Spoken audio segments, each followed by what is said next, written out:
Evening, everyone. Greetings, Bodhisattvas. So let's begin with some meditation. Let yourself sink into that beautiful awareness.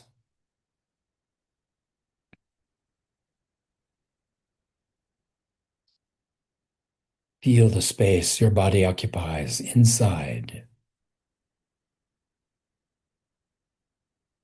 and feel the flow and the touch of the breath in your nostrils.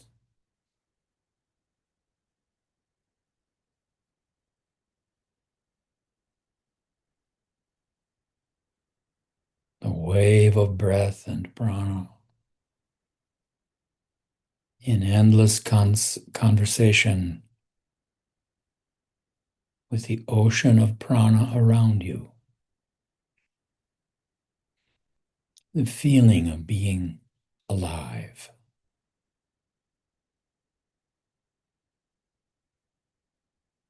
Let your breath settle. Allow it to become smoother, longer, more subtle, to find its natural state.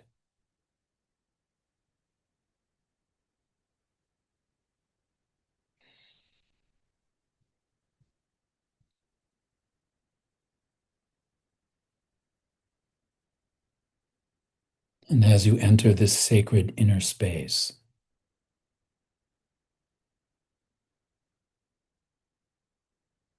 let your muscles begin to relax.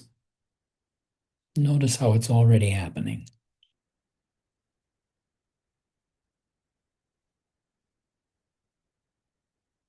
And allow that process to continue. Feeling into the top of your head and your forehead.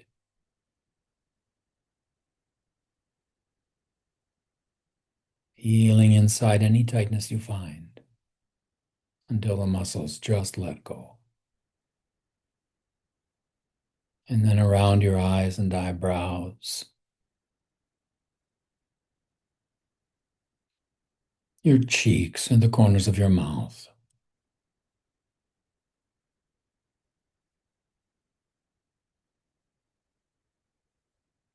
Relax your jaw, the muscles in your neck.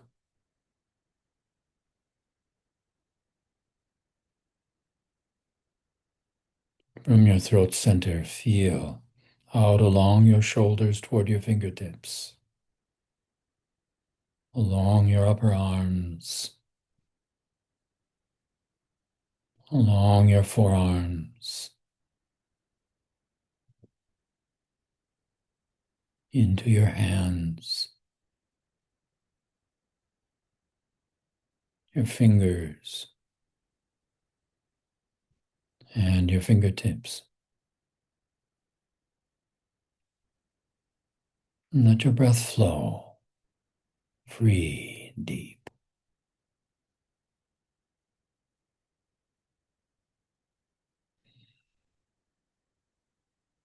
Relax your fingertips. Feel back into your fingers and let your fingers go.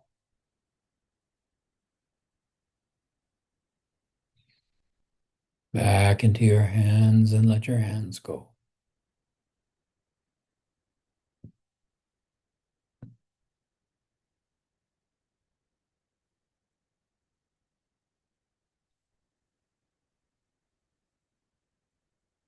Back into your forearms.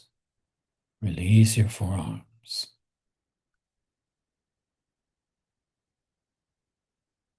Your upper arms.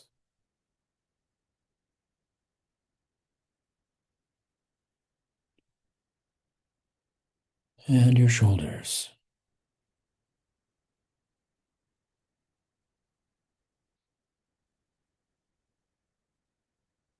And then from your throat center, feel down into your chest, relaxing your upper chest and upper back.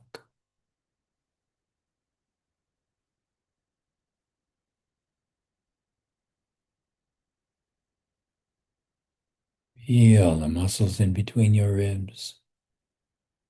Let them go.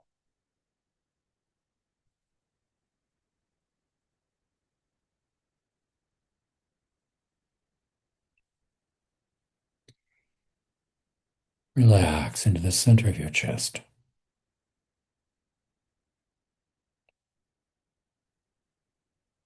Exhale and inhale from that space, free and deep.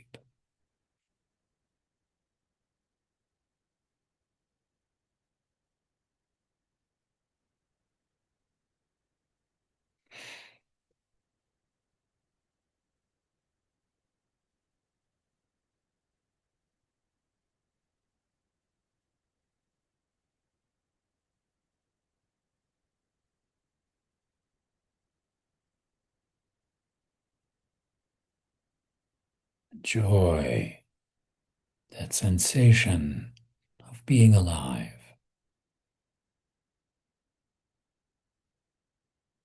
watching the wave of breath and prana.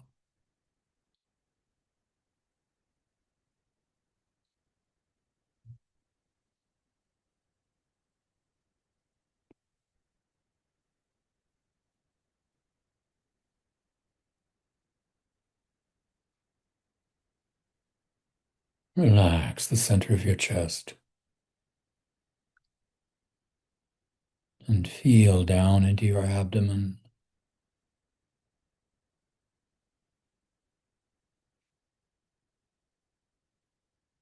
Release your navel center.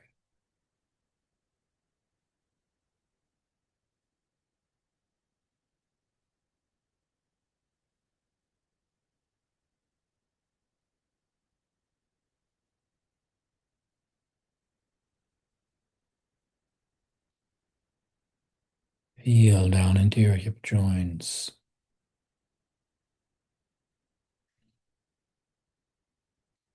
Your gluteal muscles, and your thighs.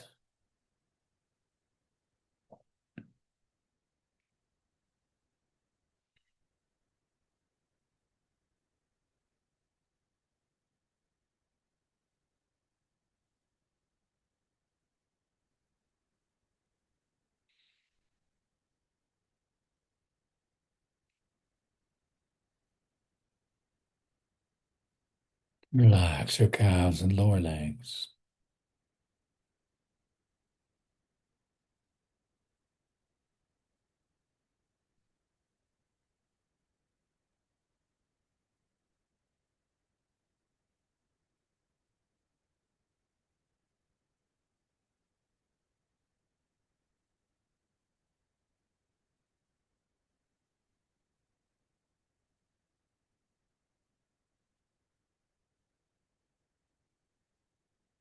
Your feet and your toes.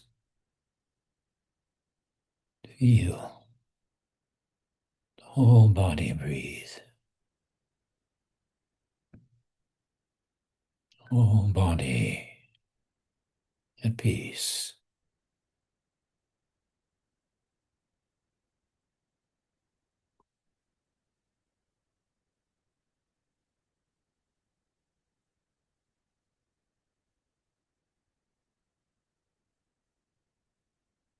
Now feel the flow of breath and prana between your navel and your nostrils, along the spine.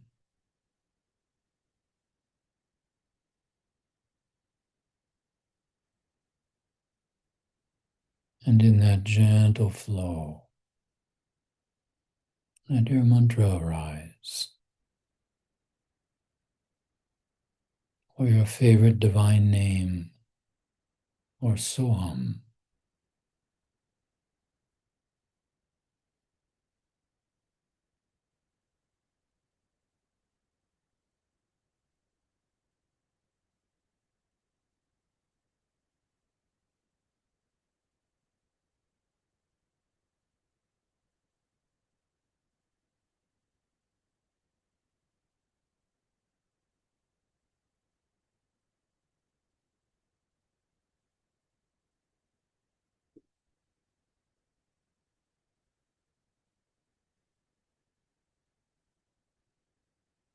Feel that gentle song.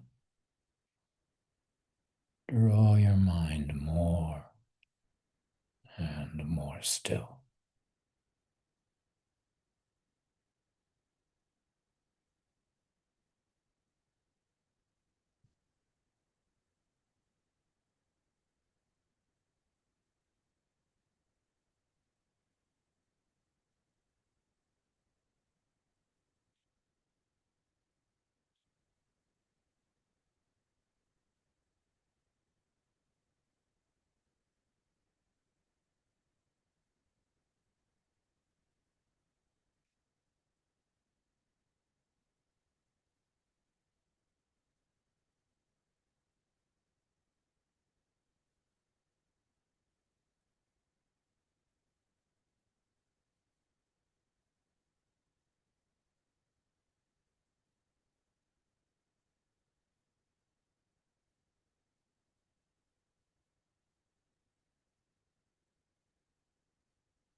And now feel that flow along the bridge of your nose,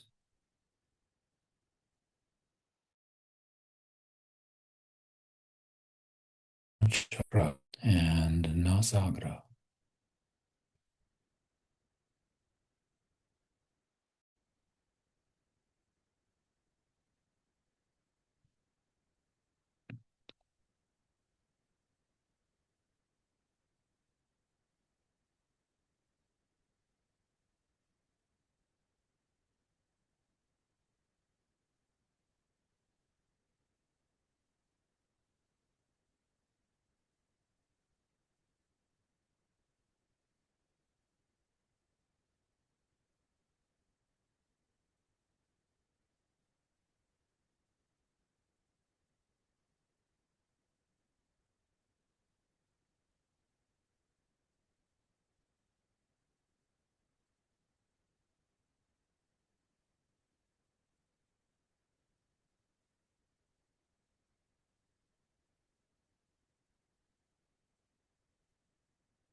Feel that flow of breath, mind, and mantra through the left hand channel in the left nostril. Hirda.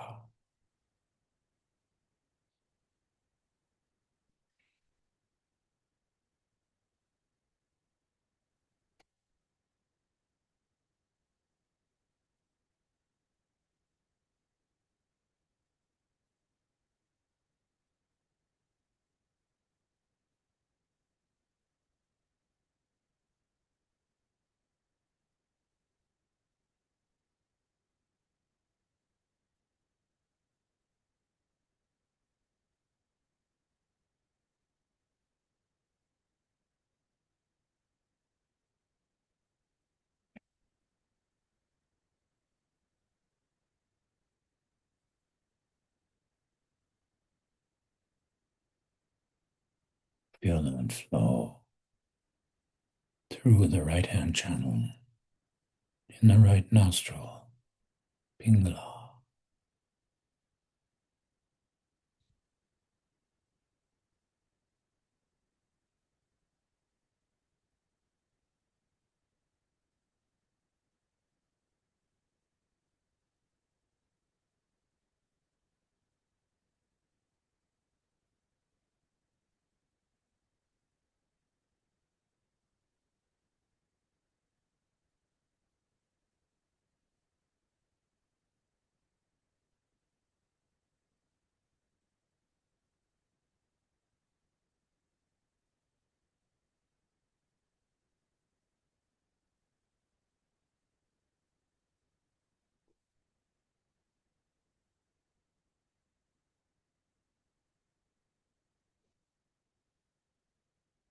Now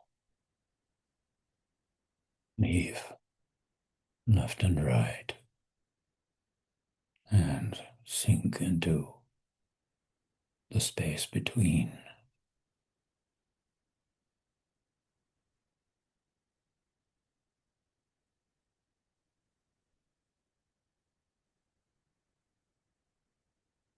Breath may become more subtle.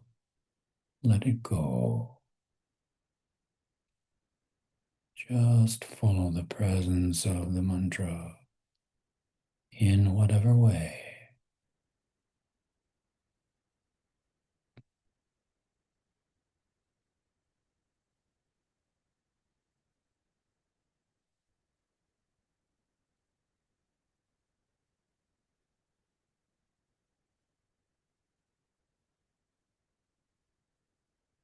And let yourself follow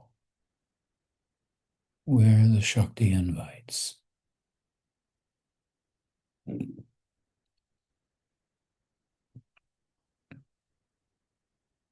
Into an inner silent chamber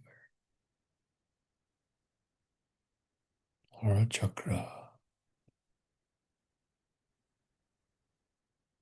or along the spine.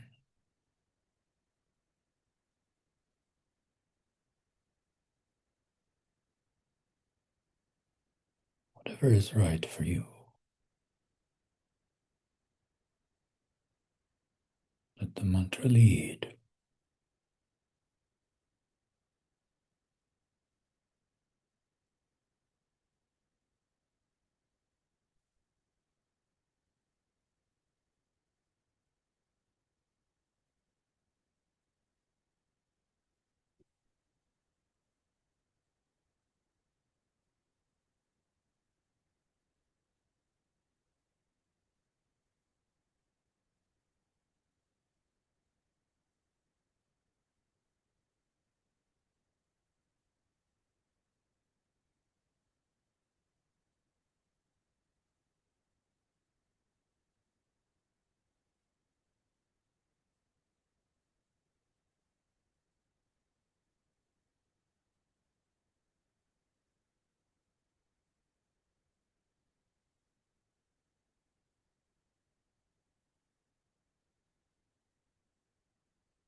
And now, let the mantra thought again ripple your calm mind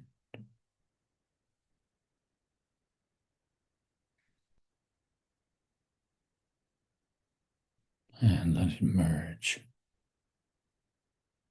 in the flow of breath and prana.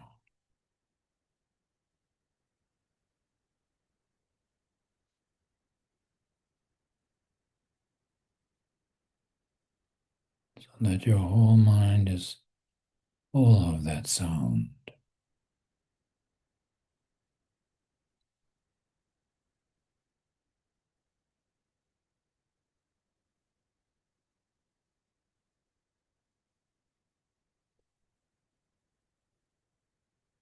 And keeping this awareness, let your mind turn gently outwards.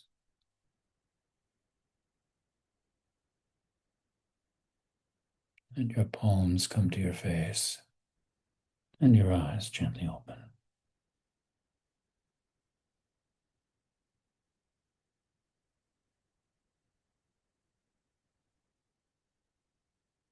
Observing the outward motion of your mind, and let your heart fill your hands with fragrant blossoms of gratitude offered for the welfare of all beings.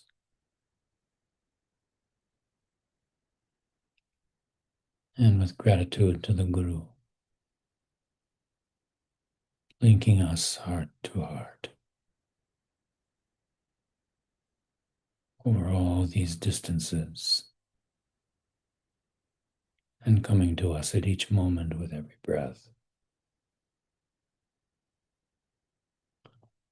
Om Shanti, Shanti, Shanti.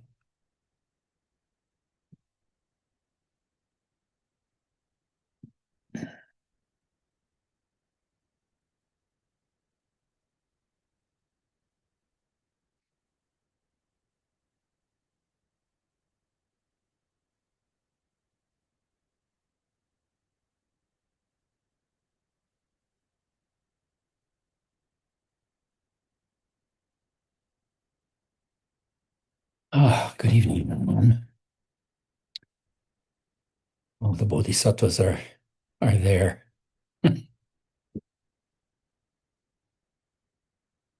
About 6 weeks ago, I had a Boston Scientific Watchman placed in my left atrium, and today I had my follow-up cardiac CT scan, which I think went quite well from the initial reading that the physician has given. I go in to see him tomorrow, and if it is as I think it is, then I'll be free of one pill for the rest of my life.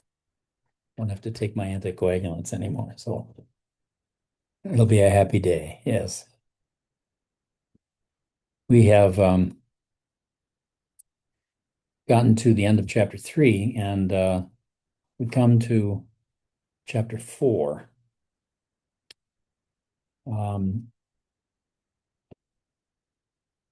The chapter that children entitles about awareness or attentiveness, which is, I think, a good term.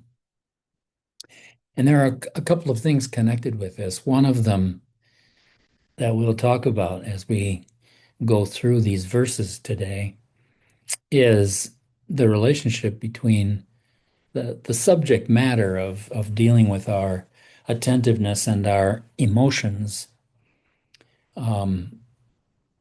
with respect to the neurochemistry of the dopamine system in our brain. And I put in the chat box a book that was suggested to me by a friend last week called The Dopamine Nation by Anna Lemke. She's a physician who talks about this reward system that is the sort of neurochemical engine that runs our attachment to our primary fountains. But we'll come to this as we go along today. But I wanted to just call your attention to that. Still, I don't see The it on chat. Yeah, and I don't see it either. I came in a little late, Oh, so I might have missed it. well, Dopamine it must. Nation. A Yeah, friend of it mine must. showed me that on my birthday. I was like, Oh, "This is a really? good book." Yeah, she was going to loan it to me. Nation finding balance in an age of indulgence. Oops. Maybe taking more L-tyrosine would help.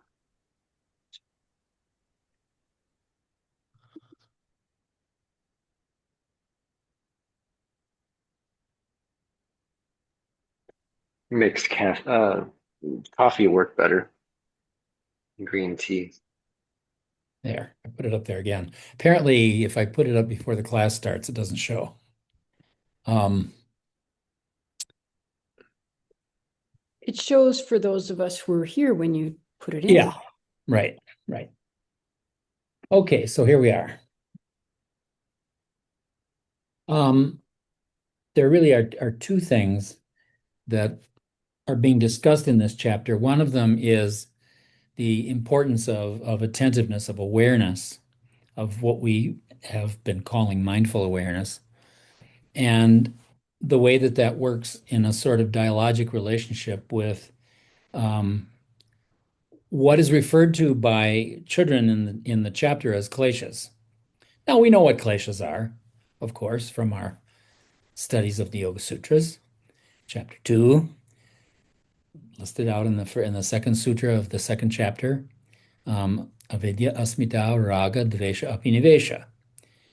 And one of the points that Swamiji makes in his commentary is that this is not intended to be an exhaustive list of the kleshas.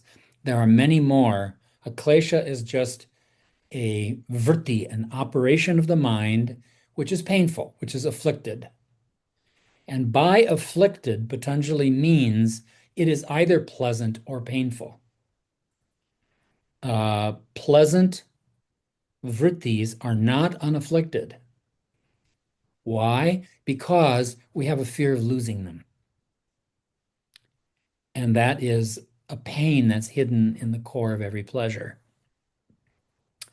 Um, and so I think it's best to think of that listing of kleshas in the second sutra of chapter 2 is really more like a description of classes of kleshas. So you have avidya, which is the cause of the rest, ignorance. Um, and not ignorance in the sense of stupidity, in the sense that people might tend to be self-blaming in how they talk about that, but ignorance in the sense of just not understanding. Asmita, which is the sense of beingness that we feel in the subtlest parts of our buddhi. What we think of as enlightenment in our current state of mind is an experience of pure matter. It is just buddhi, and buddhi is still matter. Um, as Swamiji says in a couple of places, that sometimes people get deeply into meditation, they come in touch with some forms of sort of transpersonal awareness of the greater aspect of the cosmos, but that cosmic consciousness is nothing spiritual. It's still material. It's still Prakriti. And so asmita is that sensation we have, the erroneous sensation that we are conscious in our buddhi because the light of Purusha is shining on the mirror. What we're looking at is the mirror. Um, and we don't yet have the ability for the light of Purusha to shine in its own nature. So avidya, asmita, raga, attraction, pleasure, dvesha, aversion, pain, and then abhinivesha, the fear. the fear fundamentally of losing our dwelling, our bodily dwelling, which is the basis of all other fears, and of the fear of losing our pleasures as well. And I think what we'll find as we go through this is that the kleshas that operate under raga and dvesha are very much the things that we're talking about when we talk about the dopamine system, but more about that in due course. So at the bottom of page 75, Children opens up the discussion by saying, in chapters 1 to 3 of The Way of the Bodhisattva, Shantideva shares his aspiration to make waking up and benefiting others his top priority. In these next 3 chapters, he will provide methods for ensuring that this bodhicitta passion doesn't decline. She says the bodhisattva path is not about being a good person or accepting the status quo. It requires courage and a willingness to keep going.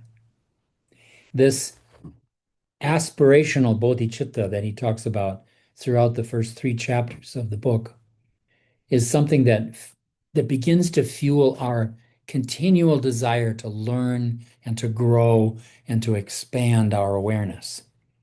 And in particular, to expand our ability for compassion, our ability to extend our compassion to other beings. And so long as we have that aspirational aspect of bodhicitta, we keep coming back to the task over and over again, even though in many ways we will fall short along the way. She says in chapter 4, Shantideva addresses 2 topics essential to keeping one's passion alive. The first is attentiveness. The second is working skillfully with emotions. The title of this chapter in Tibetan is Pagyu, which has been translated many different ways. Here it is translated as awareness. Elsewhere it is called conscientiousness, heedfulness, and carefulness. But she settles on the term attentiveness, which I think is pretty good because it does have to do fundamentally with training the attentional system in our brain and nervous system. What are we training it to do? We're training it to maintain mindful awareness all the time. Because we have these 2 competing systems. We have the medial prefrontal cortex, which is what gets activated by our mindful awareness and which helps us to grow in compassion and acceptance and love and all of those qualities that are essentially a part of the bodhisattva role.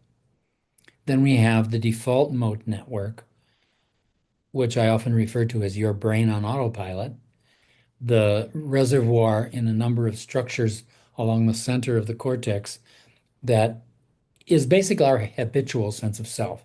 It's how we sort of fall back on pre-decided patterns of behavior, most of which are driven by our motivational desires.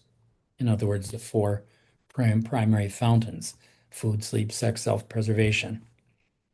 And there's this constant dialogic relationship between the 2 of them. We maintain our mindfulness for a while, it slips away as our mind wanders off, and eventually we have to bring it back again. And we have to just be willing to do this over and over and over and over and over, as we gradually grow our capacity for that mindfulness. And now Children goes into a discussion of the term klesha from a Tibetan perspective.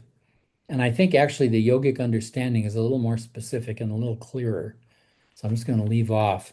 She says here at the top of 77, she says, the Sanskrit word klesha refers to a strong emotion that reliably leads to suffering. That's certainly true.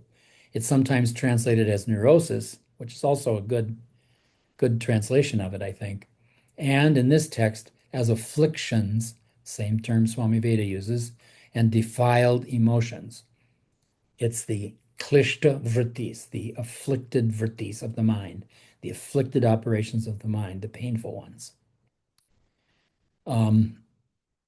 And it says here, kleshas arise with the subtle tension inherent in dualistic perception. If we don't catch this tension, it sets off a chain reaction of for and against. In other words, it gets us in this role of either pursuing the things that give us pleasure, that stimulate our dopamine system, reward system, or avoiding the things that give us pain. So those are the two things that really are the issues that Shantideva is talking about in this chapter. He begins in the first verse by saying, the children of the conqueror who thus have firmly grasped this bodhicitta should never turn aside from it, but always strive to keep its disciplines. The disciplines here are the paramitas that are referred to, the so-called perfections of a Buddha. Second verse, whatever was begun without due heed, and all that was not properly conceived, although a promise and a pledge were given, it is right to hesitate, to press on, or draw back. In other words, we should consider carefully our commitment to the path. Third verse, yet all the Buddhas and their heirs have thought of this in their great wisdom. I myself have weighed and pondered it, so why should I now doubt and hesitate? Once again, we come across this phrase, the Buddhas and their heirs. We talked last time in the last chapter about what it means to become an heir of Buddha, a child of Buddha. What does it mean to become a disciple of the Guru? To put it in sort of the language of the yoga tradition. To feel the touch of love and compassion that comes from that force of consciousness in the world that makes it impossible for us to turn away in the big picture. Yeah, we can turn away in small ways. We fail sometimes, we fall short, we make mistakes. Yeah, all that happens. But as an overall commitment in our life, there comes a certain point where you just can't turn away. In the beginning of my relationship with Swami Veda for so many years, I got really good at saying no. He'd ask me to do something and I would think it was, too much for me, and I would just say, no, can't do that. When I came back to India again in 1996 after 22 years, and I felt myself sort of becoming a disciple of my guru, a child of the Buddha. I said to myself, now, at this point, you have to really work on not saying no. You have to really try to not say no. It's important. And that determination rose up in my mind, and I thought, well, how am I going to do that? I mean, Swami Veda's way of getting you to do something, I can't tell you how many times he called me up on the phone and he said, here's the camel's nose coming into the tent again. And pretty soon, of course, the camel is sleeping in the tent in your bed. And that's kind of what it was like. But an interesting thing happened from that point forward. And that was they never asked me to do something I couldn't do. I might have had some misgivings about my abilities in the beginning, but they didn't ask me something that I wasn't likely to be willing to say yes to. This is part of the skill of the guru, of having the sense of judgment about what to ask of people. And I just marvel at that capacity that Swami Veda and Swami Rama had about being able to judge people's willingness. when I when I came back in '96, we stayed at the ashram for 3 weeks and traveled for 3 weeks. And during the time that I was there, um, he said to me, Sam, I'm doing some work on the Yoga Sutras. Do you suppose you know Sanskrit, so could you help me type out some of these pages of stuff on the Yoga Sutras? No, I didn't realize at the time that what I was being offered there was a half-time job for 5 years, which is what it turned out to be. Um, but that's how it all begins, a little bit at a time. And he gave me the work in increments that I could say yes to all the way along. And that's how it ended up being as much as it was. Um, Now that he's left the body, Swami Rithavan has asked me to complete his work on the fourth chapter of the Yoga Sutras. And from my perspective of who I think I am as a Sanskritist, I'm saying, as I have often said to you, this is way above my pay grade. I'm a baccalaureate level Sanskritist, and this is some of the toughest translation work you could possibly ask anybody to do. But finally, I reached a point some months ago where I said, okay, the first part of the job is to translate Vyasa's commentary because the people that Swamiji asked to do that didn't do that and were doing little side gigs to make money instead. So finally, one day a few months ago, I had this realization, he wouldn't give you this if he didn't think that there was a way for you to complete it. So you really have to try it. And I did, and I managed to finish it. I managed to get all the way through the translation of Vyasa's commentary. I hardly know how. And some of it was really, really hard. But I managed to get through with the help of some of my scholar colleagues who've written about this before, and with the help of Sanjay Shastri in Canada. And I'm so grateful for the assistance that I received. And it certainly wasn't something that I did myself because, like I said, it's way above my pay grade. So there was lots of understandable help that came from those other sources. There was also something that came from inside that helped me to get through that. And so I do hope to complete the rest of the task. I have to use Swamiji's lectures now to create the discussion section of the chapter in each sutra. So some of that work is done. There's much more to do. But that's kind of what we're talking about here, is that capacity to say yes in the big picture, even if you're not sure how each step is going to happen, you know? And that's having a sense of faith in your ability to carry this desire. No, let's not say desire, this passion for enlightenment, this bodhicitta into the future. The fourth verse, he says, "For if I bind myself with promises, but fail to carry out my words in deed, then every being will have been betrayed. What destiny must lie in store for me?" Verse 5. "If in the teachings it is said that one who in his thought intends to give away a little thing but then draws back will take rebirth among the hungry ghosts."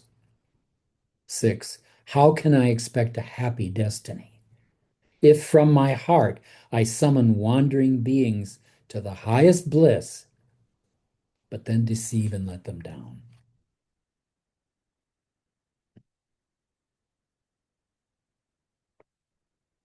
And reference is made here to the hungry ghosts. The hungry ghosts are an aspect of the religious aspect of Buddhism that refers to souls that have sort of reincarnated incompletely and exist as what in Sanskrit is called a preta. It's the closest word there is in Sanskrit to the meaning of ghost in English. A subtle being that is consumed by desire, that can never be satisfied. the iconographic depiction of these creatures. They have great big bellies and little tiny mouths, mouths that are too small to be able to fill that belly. And some Buddhist traditions, for example, the big temple that exists down in Farmington, Minnesota, actually, the largest Cambodian Buddhist temple outside of Cambodia, anywhere in the world, is in Minnesota. And at that temple, every fall, they have a festival to feed the hungry ghosts. There's a guy at Macalester College, Eric Davies, who is the world's expert on Cambodian Buddhism. And he takes a group of students down there every year to feed the hungry ghosts. Wonderful guy. He really knows a lot about Cambodian culture and Buddhism. So this is the initial thought, how can I undertake this huge job and follow through on it? I don't know how I'm going to do it.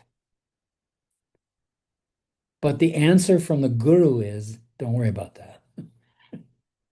It'll take care of itself as it goes along, step by step. You'll sort it out. You'll find a way. Just take the first steps, put one foot in front of the next. Children says, these verses address waffling. If you ever had the impulse to be generous and then changed your mind, chances are you were influenced by greed or attachment. You know how this happens. You see the people standing on every street corner in America, the homeless folks, and you feel a desire to give them something. And on the one hand, the generous part of you wants to give them some money, and the so-called better angel, sometimes in the voice of Swami Rama, says, don't give money to beggars. He was always discouraging us from doing that in India, because in India, as in Dickensian Britain, the beggars on the street were an organized mob, made a profession of getting other people's money. And he always advised us, if you want to help people, give money to organizations that have ways of legitimately helping the poor. But I think a lot of times people in America use that as a kind of pretext to not act generously. And sometimes I just go against that advice and I give them money anyway. And every once in a while, not every day, because I can't afford it, but every once in a while, I'll give them a 20 instead of a $1 bill. Just to sort of discipline myself. Because what's being asked of me is to be generous, is to give. It's not to judge how that money gets used. Yeah, they may go off and use it to buy alcohol or something. That's none of my business. None of my business. What's important in terms of my commitment is to exercise my generosity. And I don't do it all the time, because I also realize that may set up a behavioral cycle that's not helpful. But once in a while, for the sake of keeping my own heart open, it's important for me to do something like that.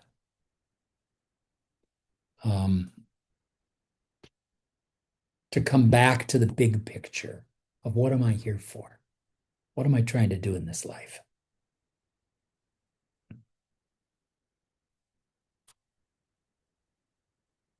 Children goes on saying, reneging on the bodhisattva vow doesn't mean sometimes not feeling up to the task. It means opting for our own comfort and security on a permanent basis. Having made the commitment, there's no question we will sometimes feel inadequate and doubt our ability to be of benefit. These temporary lapses should be expected. But if we decide to let the bodhicitta spark go out, if we repress our appetite for challenge and growth, the consequences will be very sad indeed.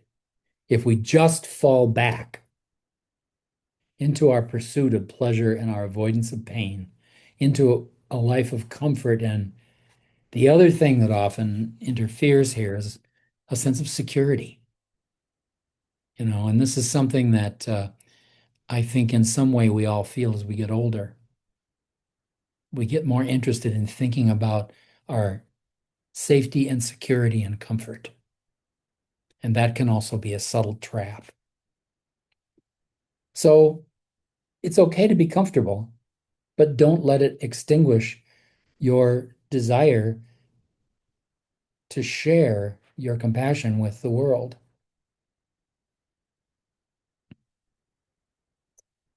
Verse 7, and as for those who, losing bodhicitta, nonetheless attain to liberation, this is through the inconceivable effect of karma, only understood by the omniscient.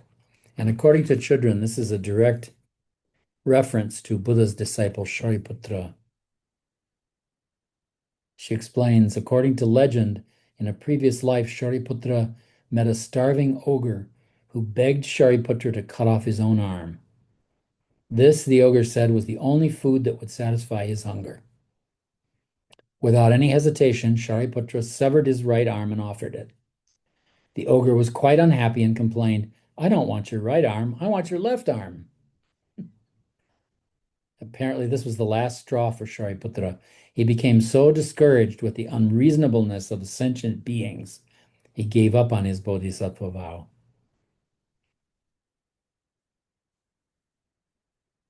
When bodhisattvas pledge themselves to work with increasingly difficult situations, they are in fact just asking for trouble. We have to face the fact that this includes working with the unreasonableness of sentient beings like you and me. And this is this was one of the backhanded gifts of a profession in psychotherapy. I had to figure out how to find some way to work with people who were being unreasonable and to be careful to not get into a fight with them, because once you get into a fight with somebody, therapy's over. It's done. And you've spoiled the relationship. So you're not allowed to fight. Which means you have to really understand your emotional reactions to people, where they come from, what they're about, and what they tell you about the other person. That's our instrument. That's what we have to use as an instrument in our art of healing. And so when you're dealing with difficult people, don't push them aside. I have a bit of an issue with the Ahimsa organization in this respect. They have a way of pushing difficult people out because they make the organization run unsmoothly. And a number of people have been asked to leave the ashram who played a very, very valuable role there, precisely by being unreasonable sometimes. And a number of people in key positions in the organization find that very uncomfortable. And they want to have a smooth running organization. How many times did Swami Veda say to us, we are not running an organization here. This is not a corporation. This is a family. And when he said family, of course, everybody goes to their sentimentalized stereotypes of warmth and good nature, when in fact, what he was also referring to was the trouble. And he valued the trouble. He had all kinds of people around him who were not doing what he asked them to do and were causing difficulty. Some of them were causing difficulty in ways that were helpful to other people. And he not only tolerated that, he nurtured it. And if there wasn't enough of that going on, he'd make it happen. He deliberately put somebody in charge who was incompetent on purpose. So things would run rough, and people would have to deal with their emotional reactions to it. And it's just surprising to me how many people didn't get that was what was happening. There's a famous story about Ramana Maharshi, who had such a person living in his ashram. Everybody hated this person, wanted her to be kicked out. and constantly try to have that happen. And after a while, this person became disheartened. And one day she came to Ramana and she said, I think maybe I should move, and asked his opinion. And he said, please don't. I'll pay you if you if you stay, because the stuff that happens around you in this organization is very useful. And I wish people had a little higher tolerance for things running rough. Because some of these people who were asked to leave were making very, very valuable contributions. And the place is poorer for the loss of them. But we'll just leave that there. So it's okay to put yourself in a position where you're asking for trouble. Just be careful how much trouble you're asking for. That's all that is important. Be cautious to not put yourself in danger, or to put yourself in a position where somehow something damaging happens in the relationships. Verse 8, this failure is indeed the gravest of all bodhisattva downfalls, for should it ever come to pass, the good of every being is cast down, because you have vowed to liberate every being.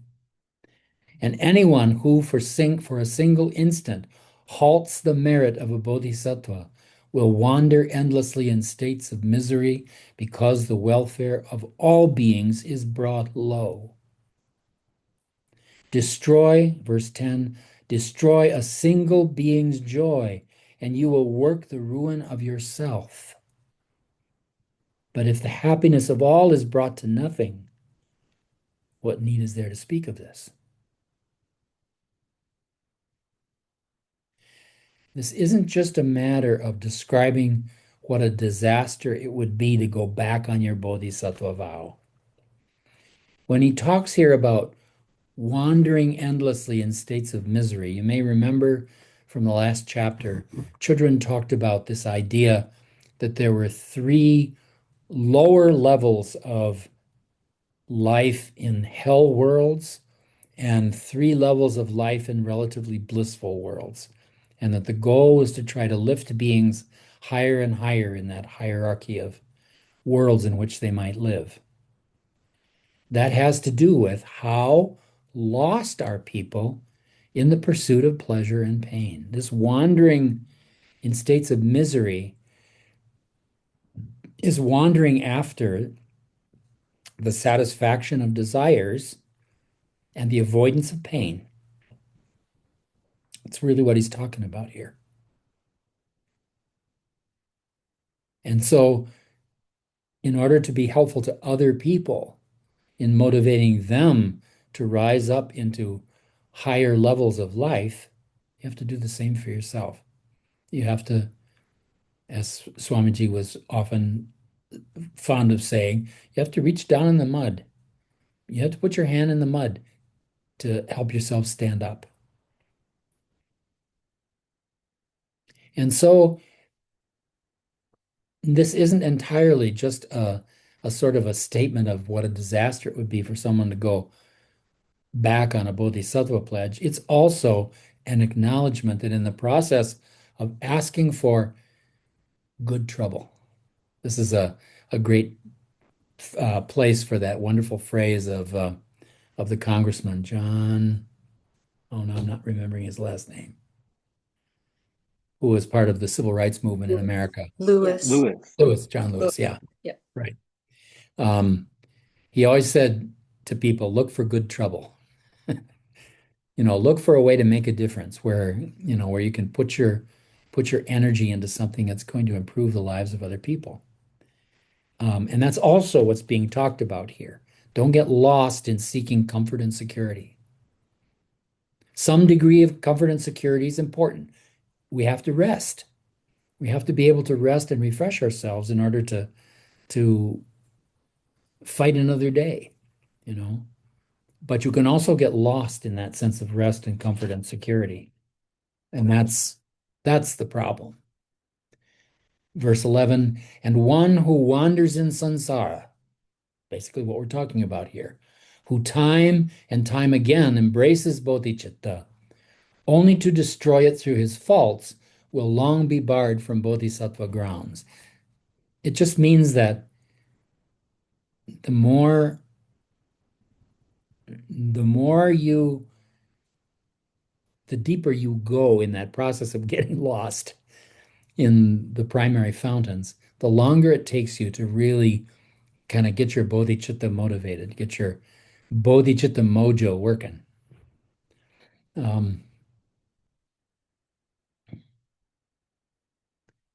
And a lot of times here in the language of this text is talking about wandering endlessly. Well, that just means a long time. You know, there's no such thing in Buddhism as endless, as um, infinite damnation, because everything's impermanent. Even damnation is impermanent. So there's this saving grace of the Buddhist path. Verse 12, therefore I will act devotedly, according to the promise I have made. For if I fail thus to apply myself, I'll fall low to even lower states, get more lost in the process of desires. 13, striving for the benefit of all that lives, unnumbered Buddhas have already lived and passed, but I, by virtue of my sins, have failed to come within the compass of their healing works. Now, again, be careful of the word sin here for those of us raised in Judeo-Christian backgrounds. Our neurotic crimes, our momentary falling short is all it's talking about here. In her commentary, Chudrin says, three attitudes prevent us from receiving a continual flow of blessings. They're compared to three pots: a full pot, a pot with poison in it, and a pot with a hole in the bottom. The pot that's filled to the brim is like a mind full of opinions and preconceptions. We already know it all. We have so many fixed ideas that nothing new can affect us or cause us to question our assumptions. We all know people like this. The pot containing poison is like a mind that's so cynical, so critical and judgmental that everything is poisoned by this harshness.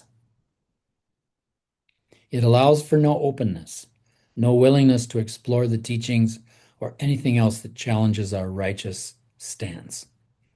This was sort of the complaint that Jesus had about the Pharisees in the Judaism of his time.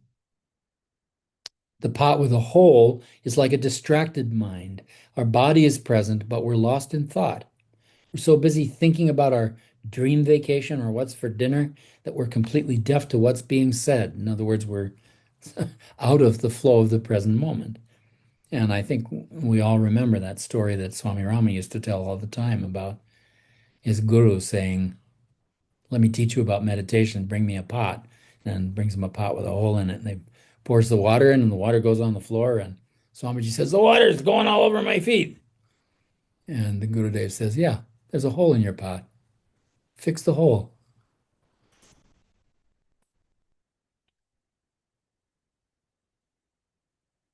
Knowing how sad it is to receive blessings and not being able to benefit, Shantideva wants to save himself grief by remaining open and attentive. Nothing will improve, he says, unless we become more intelligent about cause and effect, to understand the process of karma so that we naturally incline towards keeping a watchful, mindful attentiveness towards our thoughts and emotions as they're arising constantly, and we can make the better choices that we want to make in how we express those things in our behavior. And we gradually, in the process, become more skillful. And so that's what builds the strength and the wisdom of our mindful awareness over time.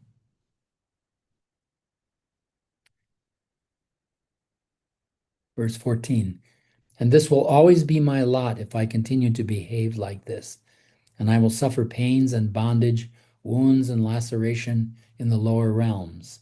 15, the appearance of the Buddhas in the world, true faith, and the attainment of the human form, and aptitude for good, all these are rare. And when will all this come to me again? There's a great value to a human birth. A human birth means that we have the ability to choose our behavior. We can choose where we're going to go. We can create our future in terms of how we behave now, in the moment. You are the architect of your life, Baba says, and you control your destiny. That's what he was talking about. The more aware you are, the more awake you are in the moment, the more your ability to guide yourself into a continual stream of moving towards the more blissful worlds. 16. Today, indeed, I'm hale and hearty, have enough to eat, and am without affliction. And yet this life is fleeting and deceptive. This body is but briefly lent to me. As Baba used to say, everything is yours to use. Nothing is yours to keep, even this body. And yet the way I act is such that I shall not regain a human life. And losing this, my precious human form, my evils will be many, virtues none. Here is now the chance for wholesome deeds. But if I fail now to accomplish virtue, what will be my lot? What shall I do? When trapped in lower realms and meshed in misery. You remember Patanjali's term for the gradual process of liberation through working with the kleshas in the second chapter of the Yoga Sutras. Klesha tanu karana. Thinning down the kleshas. Seeding these bright acts into our karmic history so that when they come to us in the future, we're in a better place. And gradually diluting the painfulness of this attachment that we have to pleasure and to the avoidance of pain, this addiction that we have to our dopamine system, to put it in the terms of the book.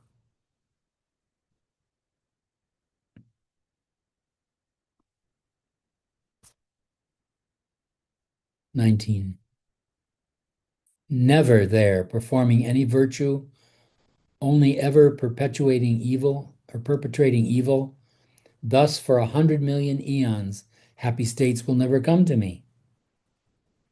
20. This is why Lord Buddha has declared that like a turtle that perchance can place its head within a yoke adrift upon a shoreless sea, this human birth is difficult to find. 21.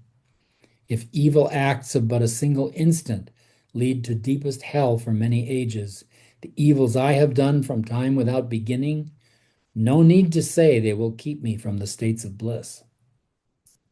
In other words, I have some darker karma that I need to take care of. And that's why I'm living the life that I'm living.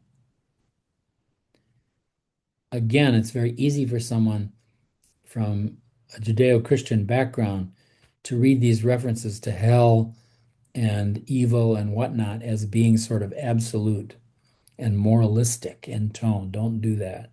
It's not how it's meant in this tradition. 22. And mere experience of such pain does not result in being freed from it. For in the very suffering of such states, more evil will occur, and then in great abundance. 23. Thus, having found reprieve from all these things, if I now fail to train myself in virtue, what greater folly could there ever be? How more could I betray myself? This is a really important verse. This is the whole seed of the spiritual path. It's the whole deal. You know, it's not about doing certain rituals or going to a church once a week or going to the mosque on Friday or any of that stuff. All of those things are helpful. Yes.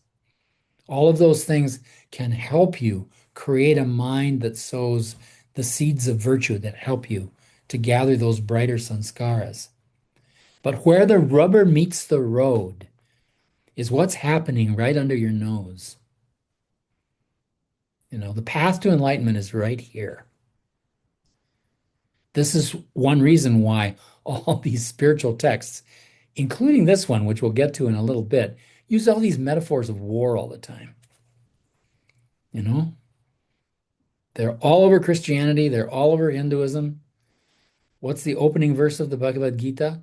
Dharma kshetre kuru kshetre samaveta yuyutsava mamaka pandavaschaiva kim makurvata sanjaya. On the field of Dharma, on the field of action, arrayed together, spoiling for a fight, are the Pandavas and my children. Tell me, Sanjay, what happened? Tell me the story. You know, the first verse of the Bhagavad Gita sets the stage for the battle of life. This is the meaning of jihad in Quran. It's not about killing non-believers. That's all an interpretation that, you know, comes out of Arab tribal politics.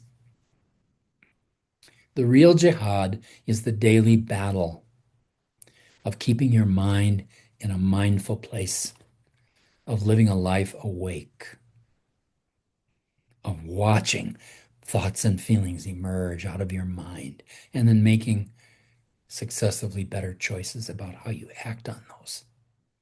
And gradually, as you become more mindful, also becoming more loving, more joyful, more happy.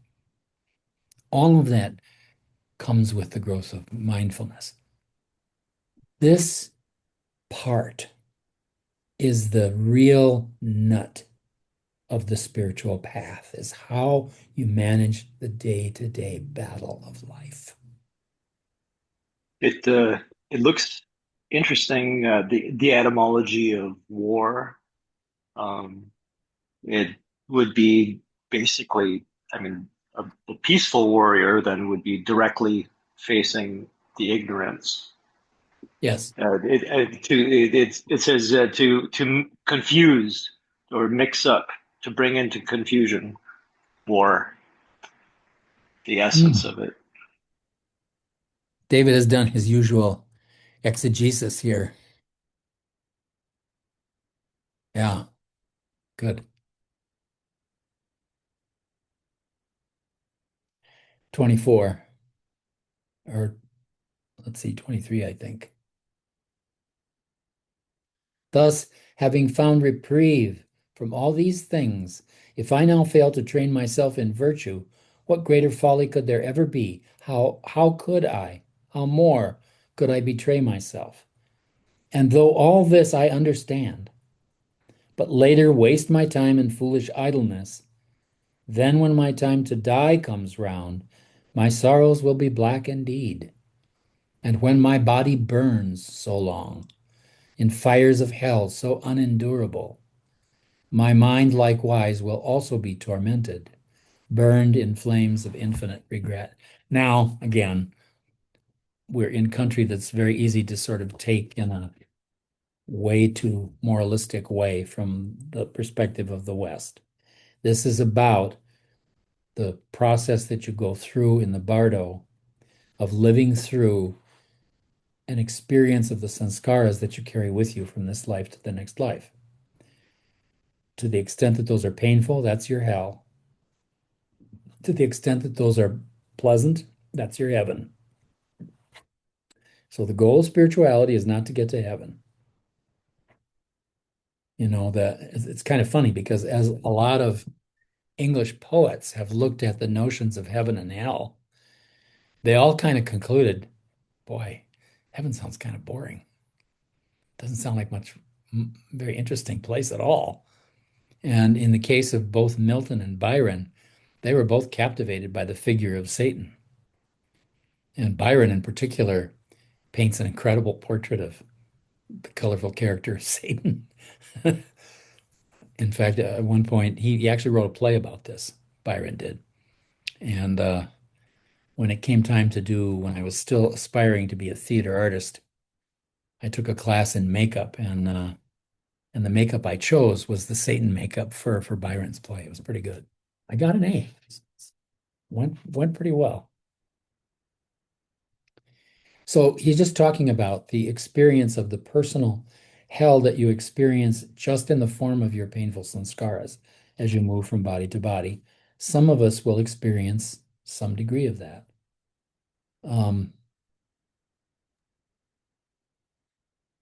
Verse 26, for it's as if by chance that I have gained this state so hard to find, wherein to help myself.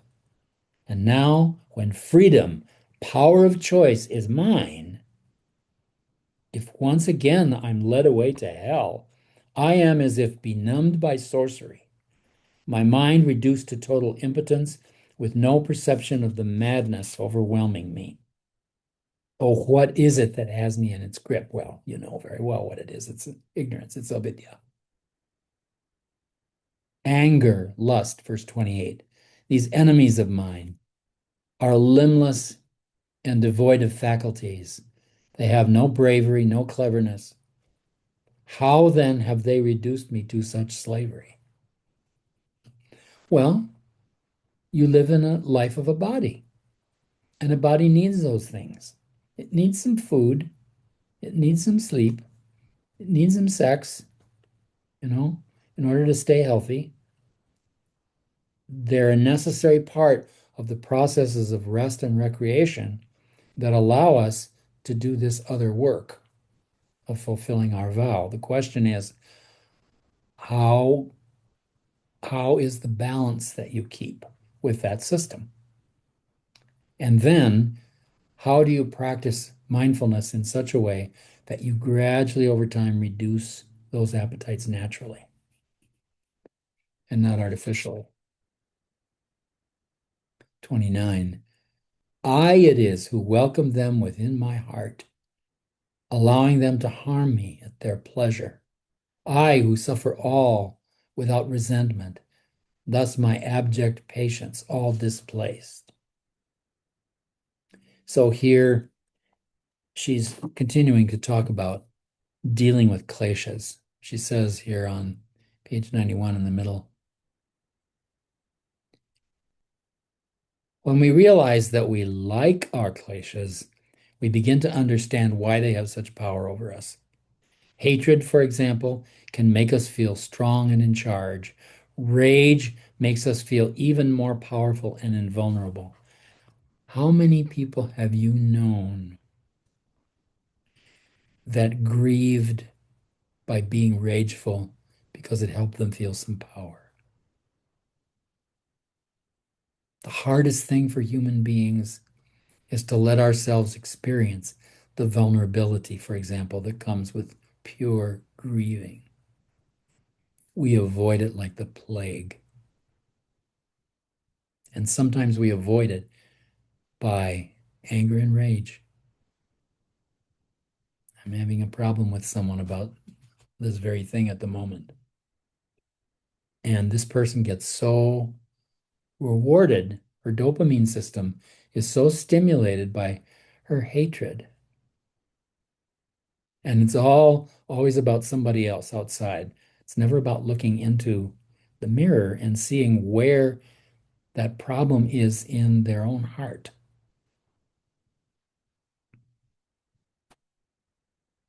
Craving and wanting can feel soothing, romantic, and nostalgic.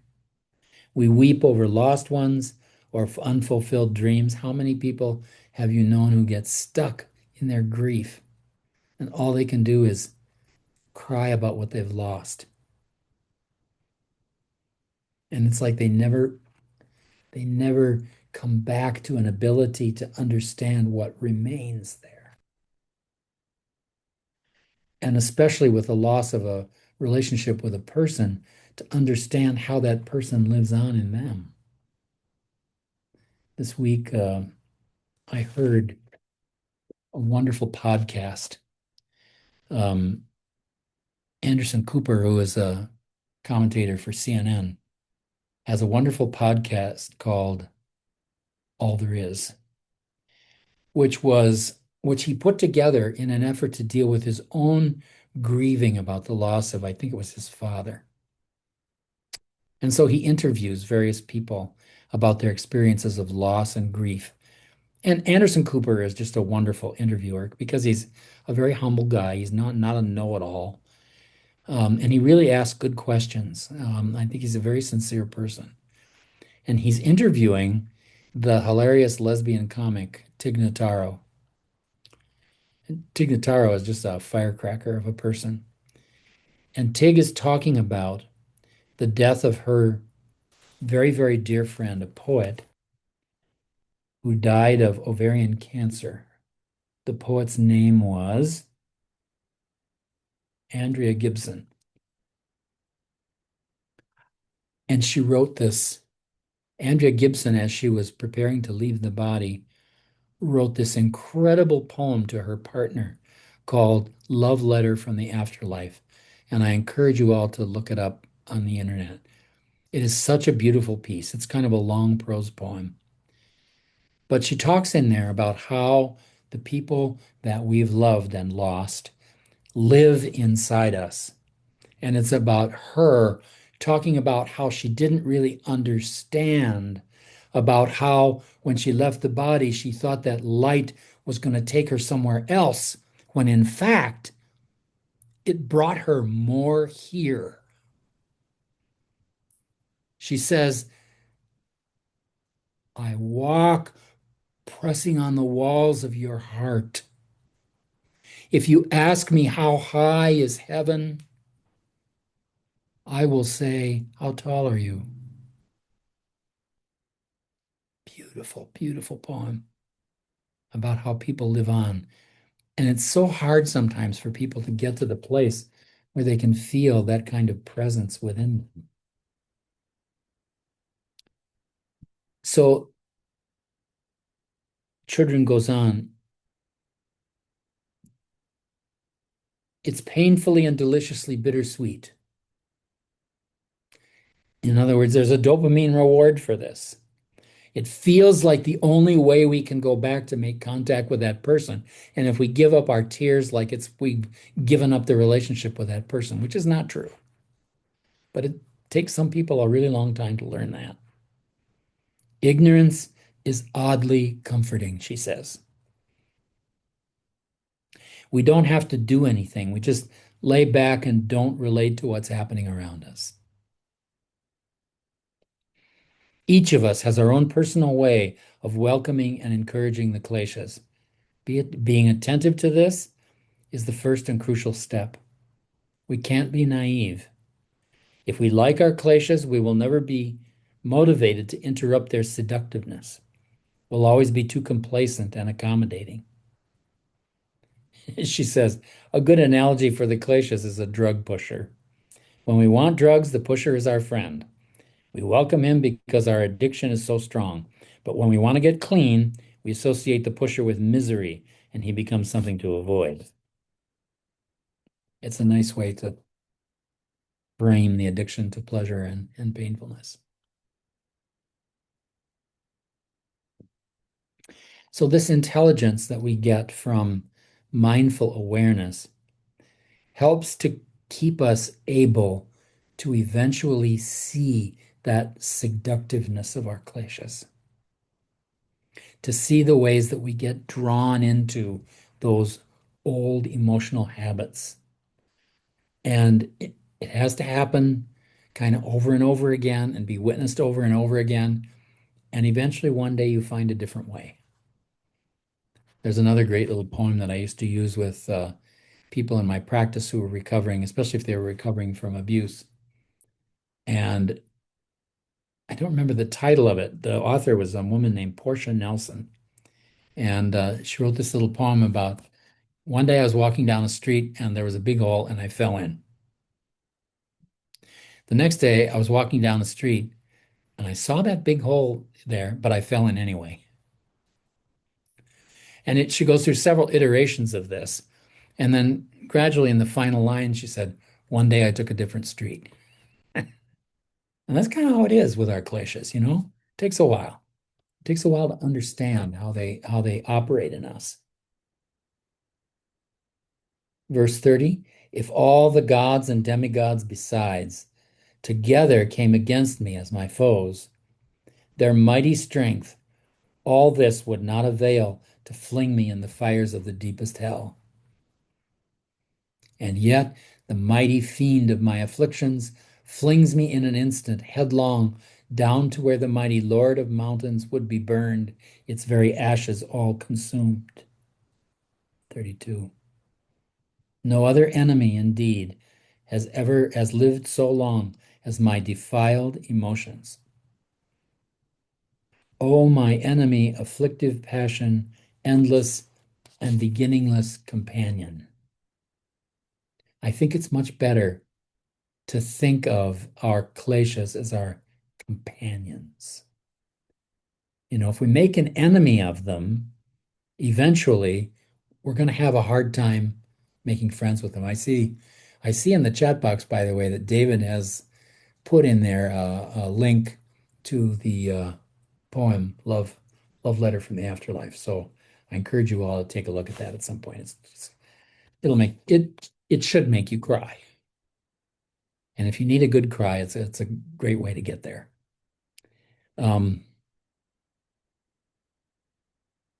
Okay. 32. Did that. Okay. Our beginningless companions. So it's not a matter of making an enemy of our kleshas and starting a war with them. Rather, it's a matter of learning to understand them, to become their friend, as it were, to figure out how it is that the relationship works in such a way that I get seduced into a pleasurable or painful place. And then to have the freedom to make a different choice. All the other foes that I appease and wait upon will show me favors, give me every aid. But should I serve my dark, defiled emotions, they will only harm me, draw me down to grief. Therefore, 34, if these long-lived ancient enemies of mine, the wellspring only of increasing woe, can find their lodging safe within my heart, what joy or peace in this world can be found? 35. And if the jail guards of the prisons of samsara, the butchers and tormentors of infernal realms, all lurk within me in the web of craving, what joy can ever be my destiny? It's so important to understand that, you know. The emotions, the negative emotions that bind us are in our mind, not in somebody else's behavior. Nobody can make you angry. They can only hold up a mirror to the anger that's already there in your heart. And then it's your responsibility. As Thich Nhat Hanh wrote in his beautiful, beautiful book on anger, the first question to ask when somebody comes to you angry is, where is the baby crying? Where is the suffering in this person's life that anger is coming from? And then the second question is, where's the baby crying in me that makes me angry in response? And when you really understand that, then some kind of a way will open to deal with it more productively. She says here in the commentary, In one of the Harry Potter books, the budding Bodhisattva Harry is put under a curse that creates an extremely strong urge to give in to the kleshas and do harm, to participate in dark magic, in other words. The power of Harry's intelligence and kindness, however, is even stronger. He doesn't believe the voices of the kleshas or get seduced by their promise of comfort or power. And so the curse doesn't work. This is what the people who want to ban Harry Potter from school libraries, this is what they don't understand about that story. It's not a story about learning witchcraft. It's a story about learning how to love and to send that love out in the world as a spell. That's the spell that you want to spread. We are quite close to the end of the chapter, but we're also over our time. But I think you get the point here. This is an incredibly juicy chapter, combining the real importance of attentiveness, of cultivating mindful awareness as a way of escaping the dopamine trap, as a way of getting out of our enslavement to pleasure and pain gradually, bit by bit, accepting our failures and limitations when they happen, and not losing the big picture of our bodhicitta. Even sometimes if you lose track of it for a year or 2 or 10, always come back. Always come back.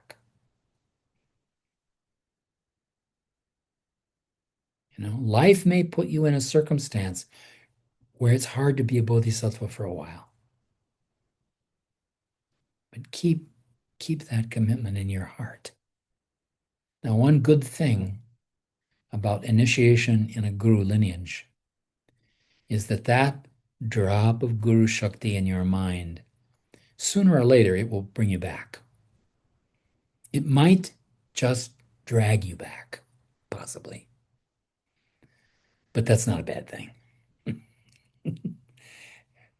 God knows it dragged me back several times. And I didn't even understand quite what was happening until well after the fact. But that's all a process, a learning curve that we're all on in the process of working to become bodhisattvas, working to realize bodhicitta in our lives. So I think that's a good place to close for the evening. And this is our last session in this group of sessions, so we'll take a break and get through the holiday season and come back. I would guess probably in January. I'll do some negotiating with Phyllis and we'll get those dates to you. I actually feel some motivation to kind of get back as soon as we can, because I don't know about you, but I'm really enjoying this. Has just proven to be a wonderful, wonderful book. And I'm so glad you all brought up the idea to do this. And my particular gratitude to Michael Smith for sending me a copy of a children's book to guide us in that direction, because it's really been lovely. And it's wonderful to feel the resonance that it has with our own spiritual tradition and even with the religious traditions that we grew up in. It's wonderful. I don't think anybody in our group is Jewish. Otherwise, I would wish you all happy Hanukkah. I used to have a couple of Jewish godsons, and every year during Hanukkah, we would get together with his parents and the other godparents and have a latke dinner, which we still do, even though the boys are grown up and have their own families now. And I actually found a kind of a fun little Hanukkah song online. It's only about 5 minutes long, but I have this rock band that I really like. It's called Walk Off the Earth, WOTE. And just a funny little footnote. I'm sitting in the office with Michael Kissner in Austria one time, and we're both working away late into the evening. And Michael is such a serious and diligent worker. I mean, he's so focused and so concentrated. So he's just sitting there working on the computer for hours. All of a sudden, I get an email from him from across the room. And he says, take a look at this. And it's a link to a video by this band who, back about 2010, they did a really famous video where all 5 members of the band are playing the same guitar, doing a song. It's absolutely brilliant. And I saw that and I ended up spending 2 hours watching their music videos because they make the best music videos. And they play all kinds of crazy little improvised instruments and stuff. And the thing I love about it is, in addition to being very technically skilled musicians, they have so much fun making music with each other.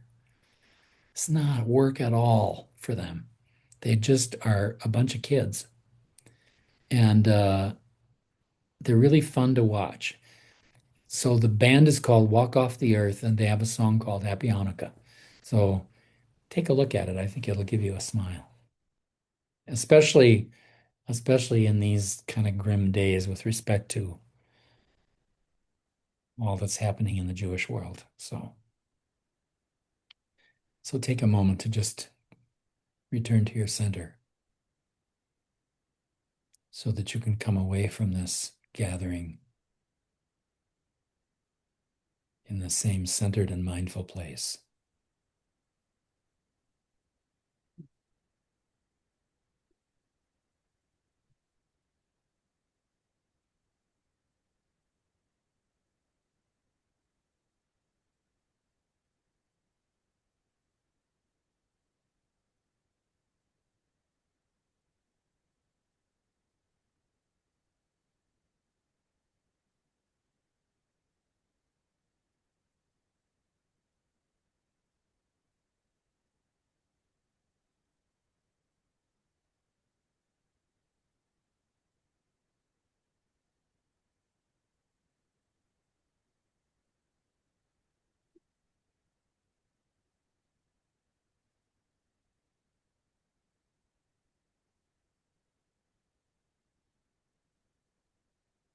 Om Tat Sat Brahmarpanamastu.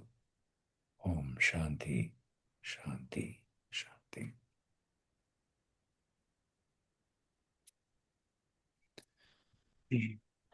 Thank you. Greetings to everybody and all the best in the season of the turning of the light. Thank you so much. Thank you for a great practice. We look forward to the next. And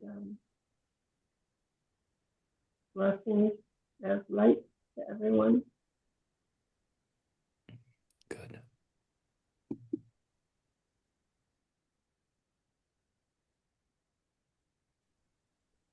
And thank you, everybody.